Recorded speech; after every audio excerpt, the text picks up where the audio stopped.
Indian War results. The French and Indian War was a war between Britain and France, with Spain joining France's side towards the end. Great Britain won, and it got large areas, including Florida and Canada. This allowed the colonies to prosper, independent for now. The Sugar Act of 1764 created a tax on sugar. It had the effect of reducing the colonies' ability to trade with other countries besides Britain. It was one of the first major taxes that angered colonists, but it was only a fraction of what was yet to come.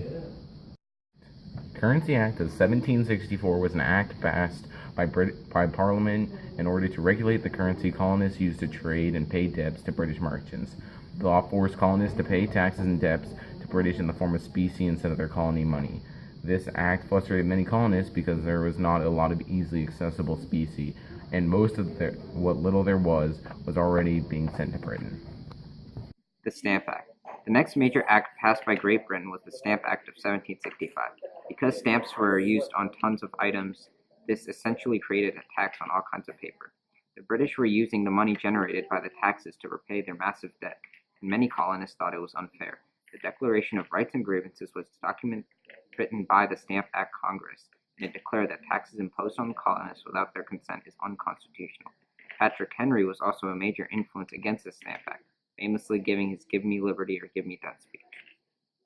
Quartering Act. The Quartering Act of 1765 was a law that forced colonists to give shelter to British soldiers and then allow them to sleep and eat in their homes.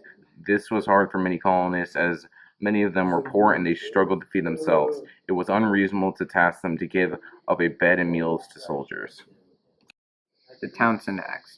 The Townshend Acts of 1763 introduced a tax on glass, paint, oil, lead, paper, and tea.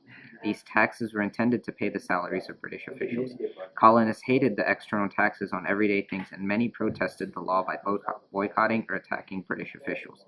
The letter from a farmer in Pennsylvania was a series of essays that argued against the Townshend Acts. They were widely read and helped unite the colonists. This led to a rising of tensions that would eventually lead to a tipping point. Boston Massacre. In early 1770, tensions had reached a high point between the British and the colonists. Troops are now stationed in Boston.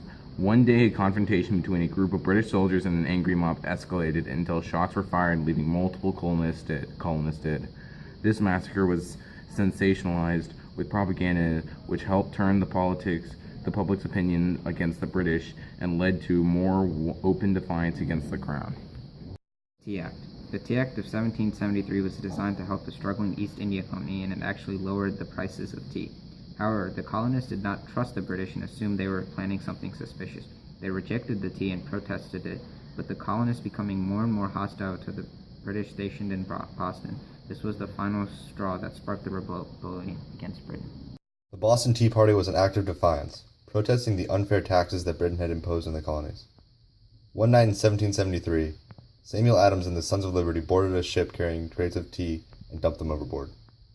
This angered King George, and he passed the Coercive Acts as a way to punish the colonists. This had the opposite effect. It only strengthened the colonists' resolve for resistance. The Second Continental Congress was a meeting of delegates from the 13 colonies. They drafted multiple documents, including the Declaration of Causes of Taking Up Arms and the Olive Branch Petition. The Olive Branch Petition was a final effort to prevent war by offering peace, but King George did not accept it. His refusal for peace ultimately led to war. The battles of Lexington and Concord were the first battles of the Revolutionary War. British troops were coming to seize munitions, but were stopped and fought by colonial militiamen.